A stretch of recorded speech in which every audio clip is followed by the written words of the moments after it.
ये जो आजकल के बाबा होते हैं, इनके पास इतनी पब्लिक क्यों होती है? कोई बताएगा? इन बाबाओं के पास इतनी पब्लिक कैसे हो जाती है? उसका कारण है डर। उनको ऐसा लगता है कि अगर इन बाबाओं के पास हम नहीं जाएंगे तो हमें परमात्मा की, ईश्वर की प्राप्ति नहीं होगी। अगर इन बाबाओं के पास हम नहीं जाएंगे तो भगवान हमें माफ नहीं करेगा और हम कहीं ना कहीं नरक में ना चले जाए। इन बाबाओं के पास अगर हम जाएंगे और इन बाबाओं के सामने अगर हमने हाथ जोड़ लिए और बाबा जहाँ से चले गए और जहाँ उनके कदम रखे गए जमीन पर, अगर उस मिट्टी को हमने छू लिया तो साक्षात ईश्वर की हमें बिना मेडिटेशन के प्राप्ति हो जाएगी। इसलिए हम इन बाबाओं के पास जाते हैं। और बाबा जितने भी होते हैं ये हमारे इसी डर का फायदा उठाते हैं। ठीक है, अब ये बाबा जो आजकल बात बताते हैं, क्या बात बताते हैं? नशा नहीं करना चाहिए, चिकन नहीं खाना चाहिए, माँ बाप की रिस्पेक्ट करो, सुबह उठते उनके पैर छुओ, सास और बहू आपस में लड़ाई नहीं करनी चाहिए, सासू माँ को अपनी बहू बिल्कुल बेटी की तरह रखनी है और बहू को अपनी सास माँ बिल्कुल माँ की तरह मानना है। इसके अलावा भगवान का नाम किया करो, भजन। इसके अलावा इन्होंने जो भी गीता के श्लोक याद किए हुए हैं, हालांकि हम वो घर भी पढ़ सकते हैं, यूट्यूब से भी पढ़ सकते हैं, पर वो थोड़े से एक्सप्लेनेशन मॉडिफाई करके दे देते हैं। और ओवरऑल आपको पता ही है इनका व्यापार कैसा चल रहा है। बड़ी बड़ी इनके पास मर्सिडीज कार होती है, BMW कार होती है, अच्छे अच्छे इनके पास गार्ड्स होते हैं, सिक्योरिटी इनके पास Z+ नहीं Z++ होती है, सेवादार होते हैं इनके, और सब कुछ फ्री ऑफ कॉस्ट।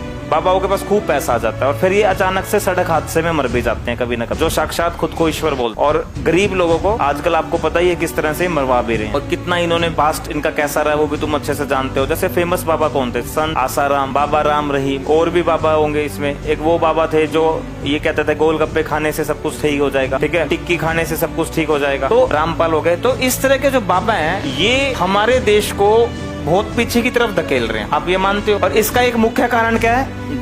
डर एक ऐसी चीज है कि हमें एस्ट्रोलॉजी पंडित की तरफ लेके जाएगा। डर एक ऐसी चीज है हमें किसी न किसी बाबा की तरफ लेके जाएगा और हमें लगता है कि बाबा और ये पंडित ये सब कुछ ठीक कर देंगे, जबकि ऐसा कुछ भी होता, सबको पता है ऐसा कुछ होता ही नहीं। जो होना है वो निश्चित लिखा जा चुका है।